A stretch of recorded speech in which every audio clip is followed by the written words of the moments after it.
Hello my friends, in today's video we will take a look at Sony A7R V. Sony's A7R line used to be all about providing high-resolution stills with the best possible image quality that you can get from a full-frame sensor. The A7R V is a departure from this concept. Instead of pursuing even higher image quality, Sony offers a much more versatile camera capable of shooting 8K video among other things. In this video, we will take a look at the performance and the feature set of the A7R V to find out how good it really is. Sony cameras are slowly but surely growing in size. This enlargement is without a doubt justified by the edit capabilities, it just isn't as compact as previous generations. I can still say that it is a very compact camera though. It is 13.1 cm wide and it weighs 723 grams. A lot of that added size is accounted to the new hybrid screen mechanism, but we will get to that later. The build quality is great. It uses a full magnesium frame including the rear part, which is not the case with the base A7 cameras for example. The surface coating has gotten a lot better on Sony cameras over the years, so that shouldn't be an issue. This review unit has been out in the field for almost 10 months and it still looks as good as new, which is very impressive. A7R V is weather sealed and judging by my experiences with other recent Sony full-frame cameras, I have a high confidence in A7R V's water resistance capabilities. Sony A7R V uses a 61 megapixel backside illuminated full-frame sensor. This is most likely the same sensor as in the A7R V. The resolution of this sensor is still far ahead of realistic publishing requirements, so I definitely can't criticize Sony for not offering more megapixels. On the other hand, it seems that the readout speed has also been carried over and that has some implications, as I will explain throughout the video. I have made some comparisons between the A7R V and A7R IV-A output. The conclusion is that all differences are within the margin of error and for all intended purposes they offer identical image quality. 61 megapixels is obviously a huge resolution, so it is not surprising that it can capture immense amount of detail. This kind of resolution is mainly intended for the most demanding publishing methods. Those are mainly large format fine art prints and digital publishing over 8K. Of course, you can also use it for downsampling and retaining as much detail as possible. The A7R V doesn't have a low-pass filter, which is a logical choice in a camera that is supposed to capture maximal amount of detail.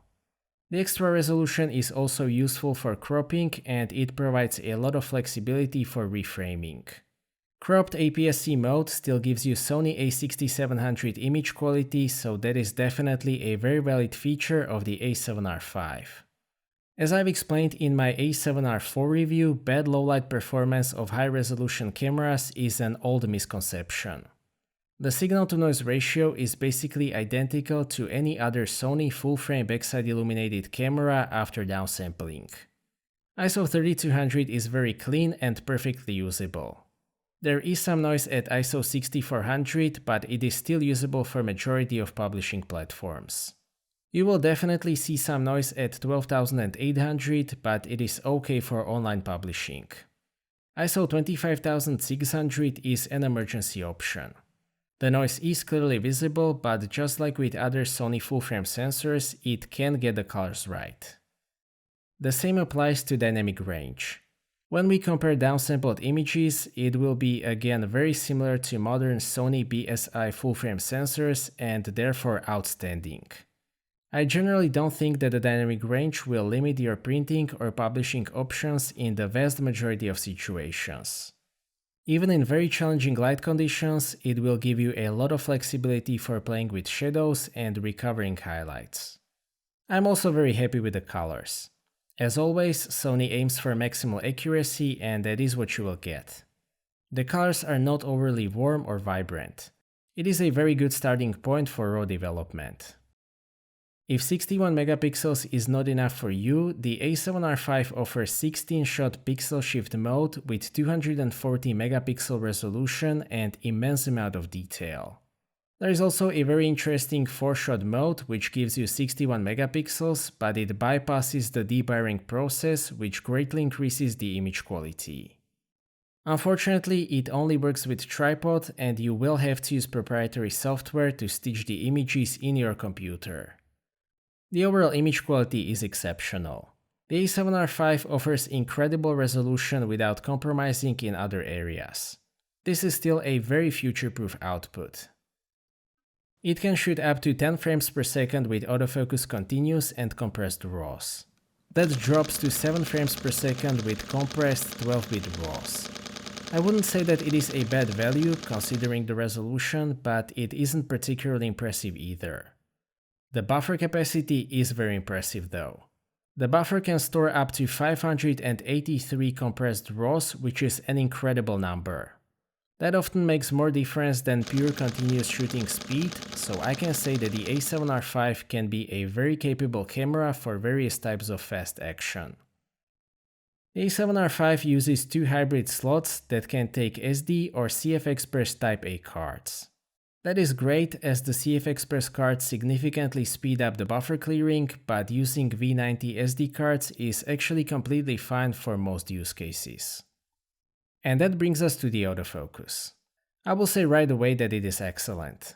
It has 693 phase detection points and it works much like in other latest Sony cameras. Single point performance is pretty much perfect. Focus acquisition is instant, accuracy is not even a question at this point, and there is no hunting. That applies even in extreme situations with low light, backlit subjects, and low contrast. The tracking is excellent. I got a 100% hit rate in my standard walking towards the camera test on the first attempt. That worked perfectly, so I don't have much more to say about that. The subject detection is actually an area where we can see improvement even in comparison to the A7 IV or A7S III. I've tested it with a lot of animals, including birds. It is incredibly impressive and extremely reliable. It goes straight for the eye tracking most of the time and it works great. The same applies to video autofocus. Single point performance is again as good as it gets. I've tried it in some extra ridiculous scenes this time and I wasn't able to fool it no matter how hard I tried. The tracking is great as well, including touch tracking. As always, there is a ton of autofocus settings that make a huge difference, so make sure to try those out. Another area where the A7R5 brings very significant upgrades over the predecessor are the video specifications. The biggest highlight of the A7R5's video capabilities is the option to shoot 8K video.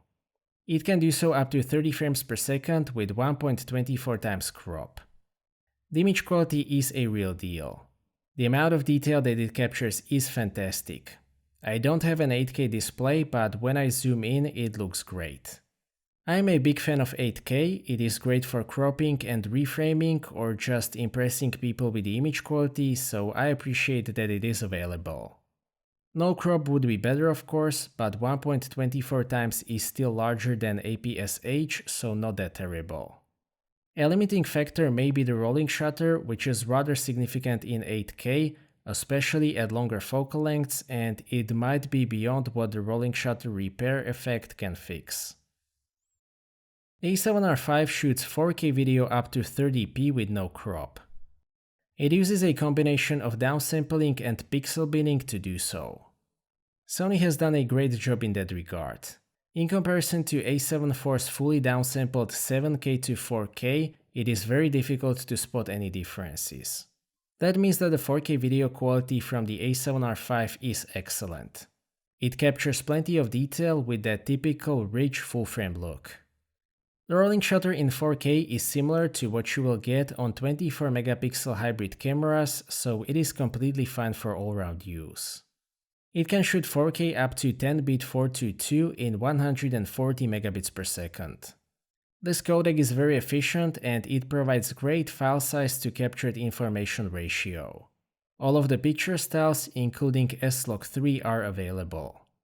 Also worth mentioning is the full-size HDMI port and focus breathing compensation carried over from the A7 IV.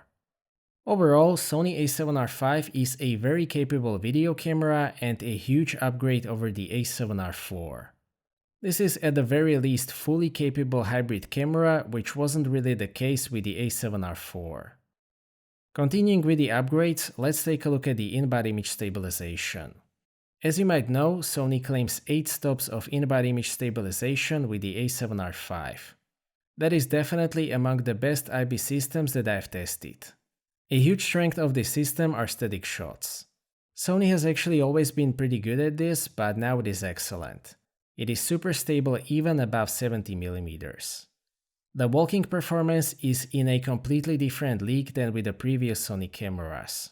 This is actually pretty usable even beyond 24mm. The only camera that can compete with the A7R V in this regard is the Panasonic S5 II, which has similar walking stabilization capabilities.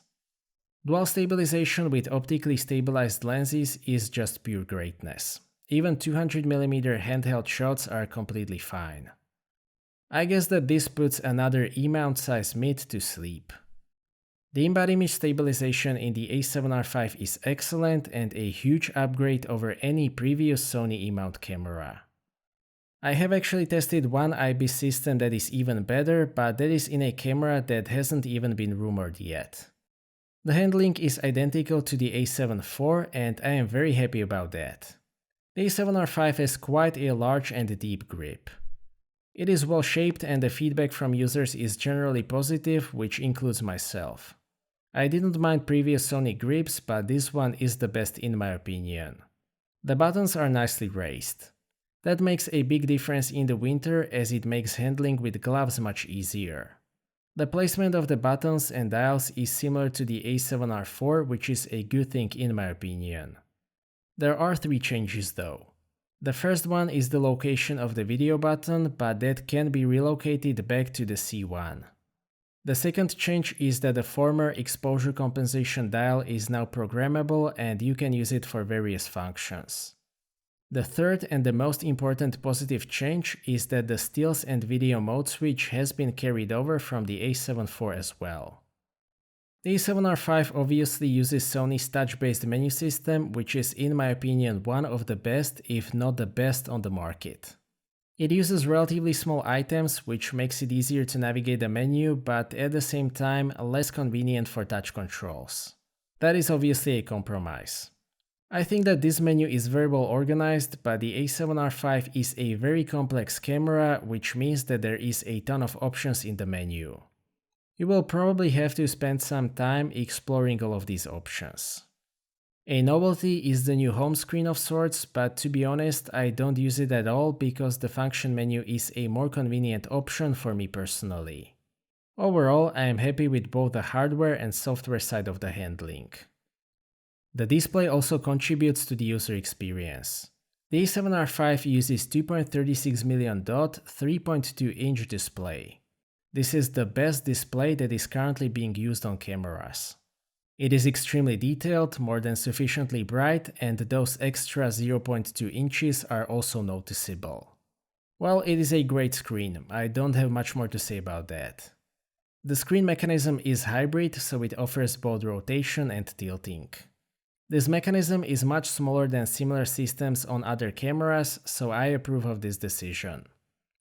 Much like the screen, the electronic viewfinder is the best on the market. It is a 9.44 million dot panel with 0.90 times magnification. Resolution is obviously outstanding, so is the brightness and color accuracy. Overall, this electronic viewfinder is a joy to use. The A7R V uses NP-FZ100 batteries, just like other Sony full-frame cameras. CPA rating is 530 shots, which is less than with other Sony cameras due to high consumption components. I was still able to get 2 hours and 5 minutes of continuous 4K recording, which is an excellent result. It was also able to get through a typical day of my testing with just one battery. The E-mount lens selection has been a huge strength of Sony cameras for a while and it is only getting better. I am mostly testing the A7R V with 35mm f1.4 GM and the new 70-200mm f4 Mark II. Both of these lenses are excellent, so stay tuned for my reviews of both with the A7R V. To sum up, Sony A7R V is a very successful attempt to make Sony's high-resolution line more versatile. It offers the same stills output quality as the A7R IV, which means that it is still the best full-frame camera on the market in that regard, together with the A7R IV. Outstanding output is complemented by a flawless autofocus system, which is as good and as smart as it gets. The in-body image stabilization is a breakthrough for Sony, and it can match or surpass pretty much anything on the market. The video specifications are very solid, including 8K. Importantly, the 4K image quality is almost on par with fully downsampled output. The screen and the EVF are the best on the market.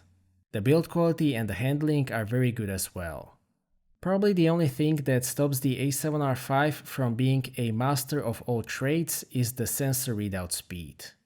That limits the continuous shooting speed to 10 compressed frames per second, forces 1.24 times crop in some video modes, and introduces significant rolling shutter in 8K. Despite that, the A7R V is still a jack of all trades and master of many trades. It is a versatile package that solves most of the weaknesses of previous high-resolution cameras. If your budget allows it, I can highly recommend it. If you don't need this kind of versatility, Sony A7R IVA is still an excellent high-resolution camera, but that is a story for another time. So that's it for this video, thank you for watching, I hope that you liked this video and that you have found it to be useful. Stay tuned for more videos and maybe consider subscribing if you don't want to miss my future content. I appreciate your feedback in form of thumbs up or thumbs down. If you would like to ask anything or share your opinion, please do so in the comment section, and see you next time.